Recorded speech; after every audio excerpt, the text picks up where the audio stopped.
Hi again, and welcome to Boom and Gloom, the podcast where I talk about the boom, the good, and the gloom, the bad, of Columbus Blue Jackets hockey. I'm your host, Anthony, and I go by Whaler Jacket in the world of social media, and I am Ohio's longest-suffering NHL hockey fan.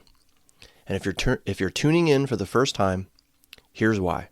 I was a Whaler fan growing up, a Blue Jacket fan now, so I have seen my favorite team get past the first round of the playoffs a grand total of one time. The Jackets did it in 2019.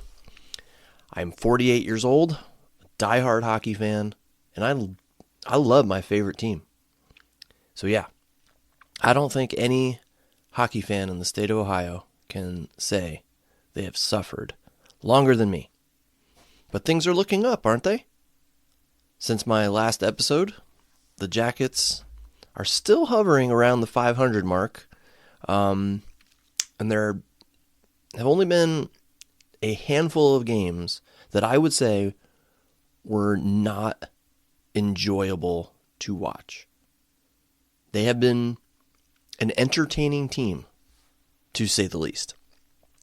And it has been a treat to watch some of the younger players develop. And we'll talk about that a bit more in this episode. The last 3 games have not gone the way we had hoped. 3-game homestand. I figured, we come out of it with at least 2 wins after a not-so-kind road trip. Nope. We got 0 wins. 2 points, with the 2 overtime losses, so the equivalent of 1 win. But in my mind, we got 3 losses. Not optimal at all. A disappointing homestand. Still, okay, trying to be the optimist here. It is mid-December, and we have not completely fallen out of the playoff picture just yet. But visiting Carolina tonight with the former Whalers, and the potential of it being a 4th consecutive loss for this team. Has the slide out of contention started? Is this the start of it? Hopefully not, but we'll see. They have surprised me before. I'm hoping they'll surprise me tonight. I am not expecting a win tonight, so I'm hoping they surprise me. All right, so let's get into it. All right, first, I want to talk about the goaltending situation. Jet Greaves gets the call-up and starts the last 2 games. I have so many questions about this. Not a lot of answers. So my questions. Well, first of all, why? Okay, is it just to give him some NHL experience? And if so, why now? We're not exactly playoff contenders at the moment. But we aren't obviously pretenders either. So the Jackets are in it right now. A win streak, and we are really in it. So surely Don Waddell and the coaching staff they understand this. So are they saying that Elvis and Tarasov may not give the team the best chance to win? In which case, are they saying they want to see if Jet is ready to take over and lead them on a quest to make the playoffs?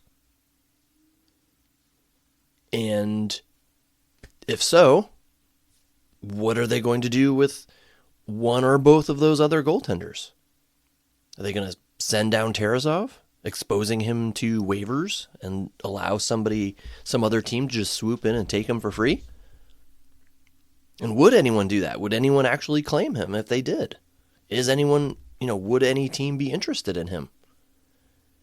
And is this saying the Jackets are giving up on him or giving up on this current tandem, Elvis and Tarasov? Is this the first step to establishing a new tandem? Like I said, so many questions, and I don't have the answers. I've been saying this for a long time, that unless Elvis Merzlikins has a monster season this year, this would be his last with the Jackets. Especially with all the cap space the Jackets have, they can potentially swing a trade where they retain a portion of his salary. And I forget what Elvis is making. Is it 5.5 million? 5.5 million per season, maybe? I don't remember. But it's got to be somewhere around there. And that means the ratio of salary to performance is not a good one. But if the Jackets eat, a couple million for the last 2 seasons of his contract, does that make his contract tradable? Will other teams be interested in something like that? I don't know. But I just asked a ton of questions right there, and now I'm going to give you not really my prediction, but what I would do if I was Don Waddell. Okay, so this is not what I think is going to happen. I'm not saying this is what is going to happen. This is what I would do. Okay, if I was Don Waddell, I would send Tarasov down, and I would keep Jet with the big club. Now, if someone claims Tarasov, so be it. You work around it.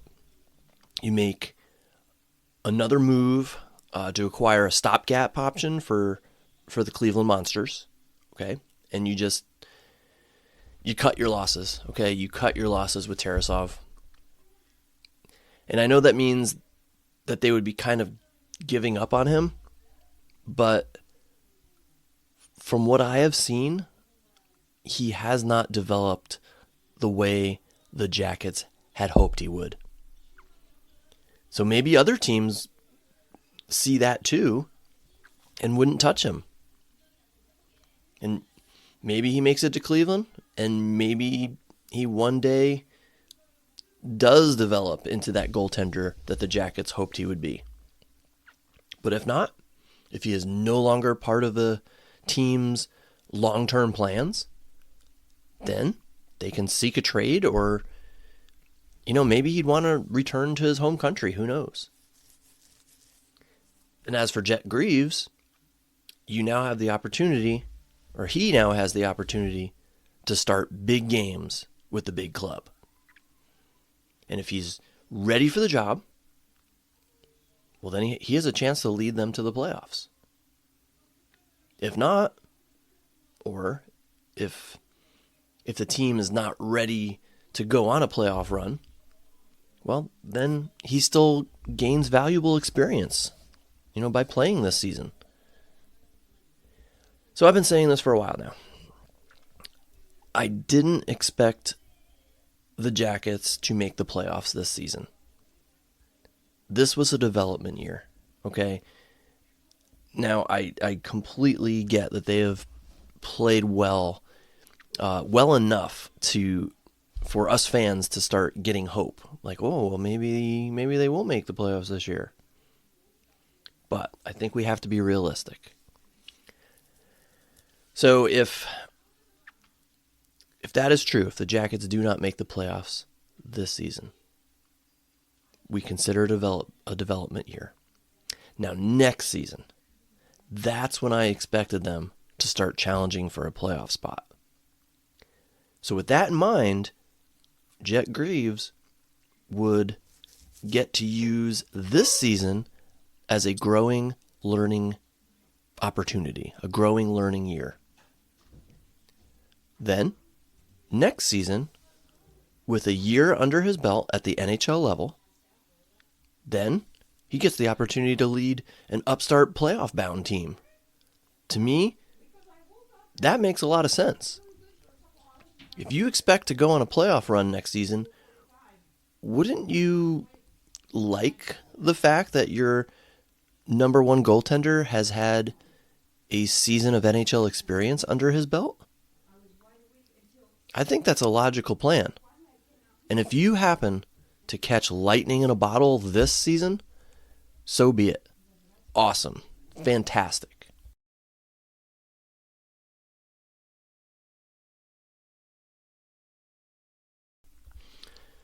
So this is a win-win situation, in my opinion, of course. Now, as for Elvis Merzlikins, what would this mean for him? If Jet is here to stay this season, and I'm not sure if he is right now, maybe it lights a fire under him. Maybe it motivates him to be a better goaltender. Because right now, I don't think he feels like Tarasov is nipping at his heels. I think he knows that out of the two, he is the better option in goal right now. But is he a better option than Jet Greaves? So maybe this pushes Elvis to be better. Maybe it makes him a better goaltender. And notice I said maybe, okay? Because to be honest, my opinion is that Elvis is not destined to remain with this team for much longer. I think the second Don Waddell has an opportunity to move him, he moves him. But you never know, right? I mean, he could turn things around with, Jet Greaves pushing him. But that's, again, my opinion on the situation. You send down Tarasov, you risk the waivers, and you leave Jet up with the big club. Finish the season with him and Elvis as your goaltender tandem. If Jet continues to play well. If he doesn't, fine, send him back down. Regardless, the Jackets are going to be exploring a different option for next season. My prediction, next year, neither Tarasov nor Elvis will be with the organization anymore. It will either be Jet as the starter with a new backup, or a new starter with Jet as the backup. Or, some kind of equal tandem. But the second goaltender will be someone new. And again, guys, that's just my opinion on this. I've watched the last two games with Jet Greaves in goal, and despite the 2 overtime losses, I think he's played really well. He's made some saves where I thought, while watching, I thought to myself, if Elvis or Tarasov was in, that goes in the goal. The puck goes in the net. They don't make that save. So I don't know. No, I'm not a professional coach. I'm not a professional talent analyst. But that's what it seemed like to me. That Elvis and Tarasov in those same situations, in those games, would not have made those big saves. So Jet seems like the better option right now for the Jackets to win games, even though they haven't. All right. This is my first episode that I have done since David Jiricek was traded. If you listen to my previous episodes, my opinion was firmly that the Jackets should not be giving up on him just yet. I likened him to Chris Pronger when he was with the Hartford Whalers, trading him for that jackass Brendan Shanahan. Heck of a player, Brendan Shanahan, but he just did not want to be in Hartford and forced his way out. So that's what I thought about when it came to Jiricek. Okay, Pronger went on to be a superstar because the Whalers gave up on him too early. So my feeling is that Jiricek will eventually become a superstar. I remember how endeared he became to fans when he kissed the Blue Jackets logo on his jersey before putting it on for the first time at the draft. So when he got traded, I thought, man, what a waste. How can we trade this guy? But I have to say that I have backed down on that opinion a lot. I've read a lot of articles and comments about the situation, and the one that stood out to me the most was this. Jiricek was unable to crack the lineup for 3 different coaching staffs, I believe. So you had Larson, Vincent, and now Evison. So that's 2 different front offices as well. It wasn't like just one group thought he was not developing properly. It was several. And they're the professionals. They know infinitely more than I do. If two different administrations thought the same way, I may be inclined to believe them. I still think he may be that he may turn into a superstar someday. Okay, I really do. There is that chance. But I am now much more content with the fact that he is no longer with the Blue Jackets, that the Blue Jackets chose to move on from him. Ultimately, the 12th pick in the draft, Juracek's draft, is going to turn out to be the better pick with Denton Matejchuk. That softens the blow of striking out with the 6th pick. Now, speaking of the Blue Jackets defense, do we still think Provorov is going to be moved by the trade deadline? He said in a recent interview that he was interested in staying with the Jackets. He seemed to really like it here and wants to see the rebuild through. I just don't think it's going to happen. The last few games, he's made some glaring errors, at least to me. Last night versus Anaheim, his pinch, or whatever you want to call it, in overtime, that cost the Jackets the game. I mean, he came into the offensive zone, and in my opinion, he should not have. He jumped in too early. Marchenko did not have possession of that puck. I think Provorov assumed he did and started busting in. Cost the Jackets the game.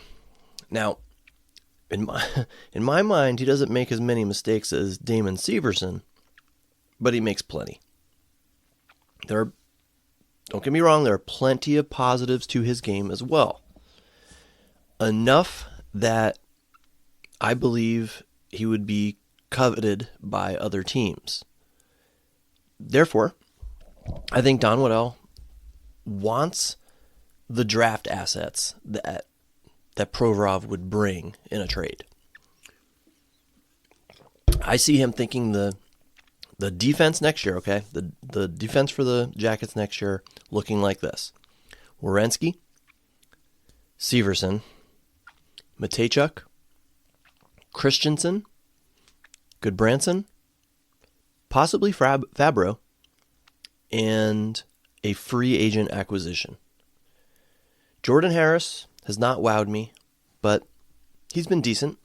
You know, he could stick around as the 7th defenseman maybe.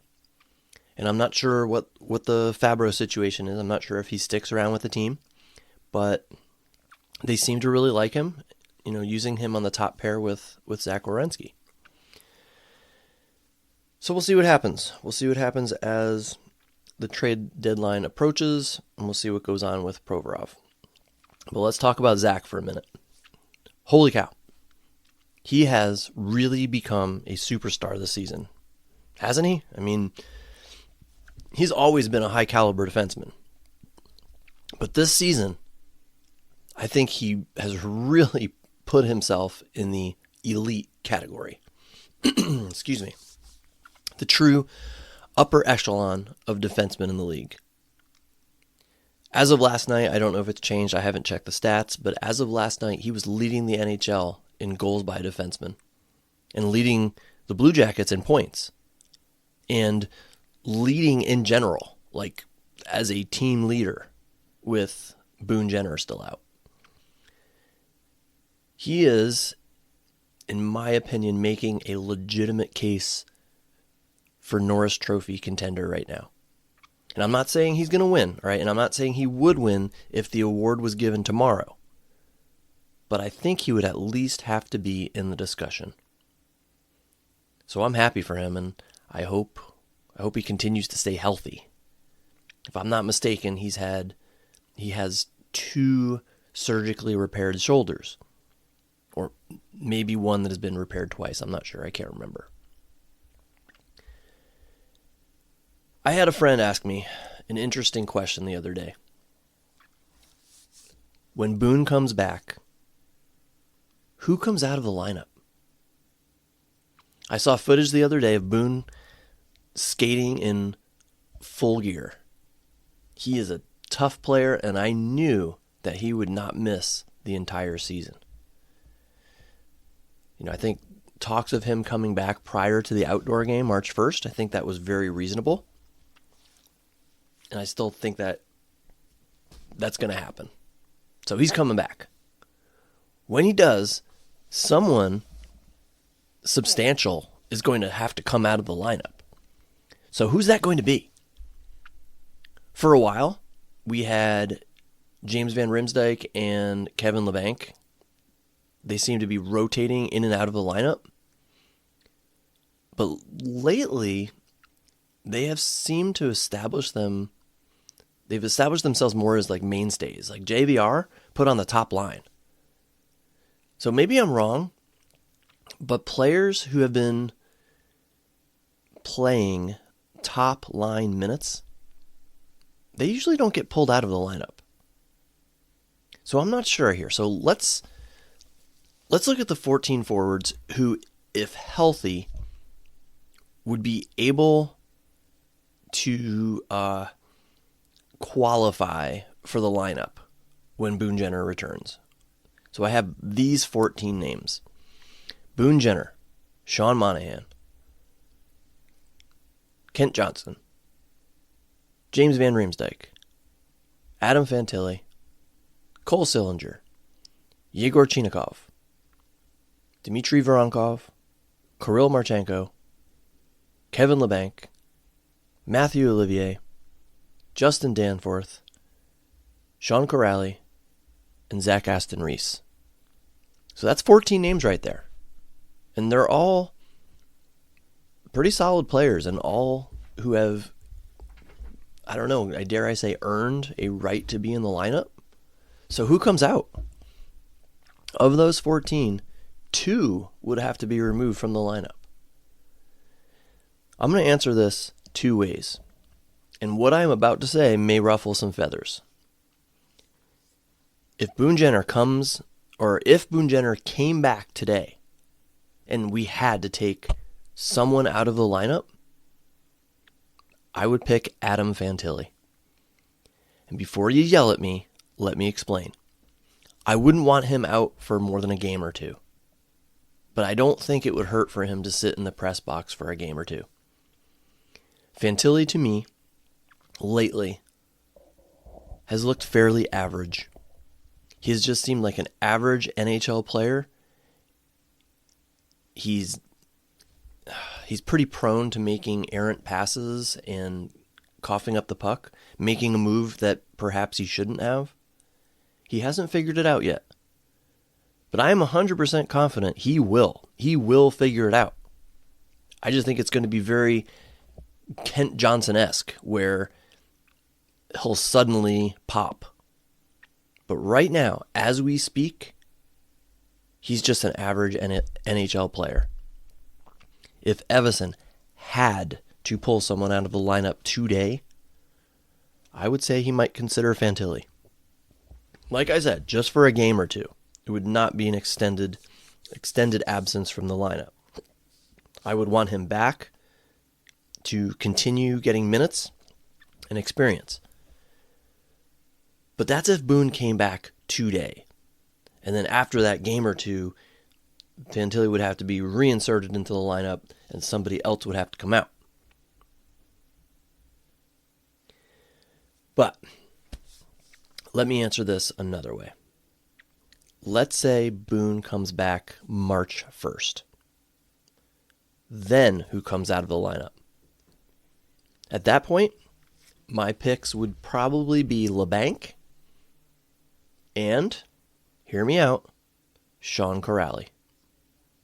I love Sean, and I appreciate his veteran his veteran presence, but I think his role can be filled by someone else if a roster spot was needed. Now, do I think this will happen? No. No, I do not. Well, I think we are going to see some roster moves as we approach the trade deadline, which is fairly close to March 1st. So I think there's a good chance we see a trade or two that makes room for Boone, or even some players who are currently with Cleveland right now. I would love to see what Brindley could do with Fantilli. I would love to see what Del Bel Blues and Malatesta have in them. That's where I think we're headed. Okay, but there's so many variables here, okay? A lot depends on where the Jackets are in the standings. If they are dialed into a possible playoff berth, I don't know. I don't know if Waddell keeps things as they are, or if he even adds to the roster by the deadline. I just don't know. There's so much to think about, and you know what? It's so much fun. All right, this has been such an enjoyable season so far. Just such a breath of fresh air after the last few seasons. And it's just a lot of fun to consider what could possibly happen between now and the trade deadline. There's just so many possibilities. I did want to point out something when I mentioned who I thought might come out of the lineup. At the start of this season, the first few weeks maybe, if you had asked me that question, I would have said the person who would come out of the lineup would be Zach Aston Reese. When the Jackets acquired him, I was very underwhelmed. I was like, oh, here we go. Just another throw-in player, just another body, I guess, body to take a spot in the lineup. But you know what? He has really grown on me. I have really liked his game. Not flashy at all, just a hard-working, smart player who can play third or fourth line minutes, provide some physicality, but also, contribute to the offense at times. So I really like the guy. I never saw that coming. I surprised myself when I realized he was somebody I would want to keep in the lineup. But hey, you know what? He has earned it. All right, last thought. Kent Johnson. I've talked about him a bunch on the last couple of podcast episodes, so you guys know that I've become a really big fan of him. He is currently 5th on the team in points. And actually, when I started typing these notes, I did this. I typed it before the Anaheim game, so I think this is still correct. No, this will not be. There'll be a couple of wrong numbers here, but again, I typed up these notes before the Anaheim game, so bear with me. But before the Anaheim game, he was 5th on the team in points and had only played in about half the games as the other players played, who were above him in the stats. So Werenski, Marchenko, and Monahan, before last night, had played 29 games. And Sillinger, who is 1 point ahead of KJ, has played in 28 games. That's insane. And awesome. He has that many points, 5th on the team in scoring, in half the amount of games. But it makes you wonder, where would he be if he hadn't been injured? I don't think it's a stretch to say that he may be leading the team right now in points. And I also don't think it's a stretch to say that the Jackets may have 1 or 2 more wins if he had not been injured. I mean, clearly he has become an offensive threat. So a couple of games, a couple of those games that the Jackets lost by a close score, like lost by 1 goal or just a close game, maybe they win those with an extra Kent Johnson goal or assist. All I know is that I'm pumped. I'm pumped to see where KJ's career goes from here. We have him, I think, through next season at a super cheap price. I hope the trajectory continues. One more thing. The Blue Jackets are probably going to get new jerseys, new uniforms soon. Why do I say this? Well, because I am most likely getting 2 for Christmas.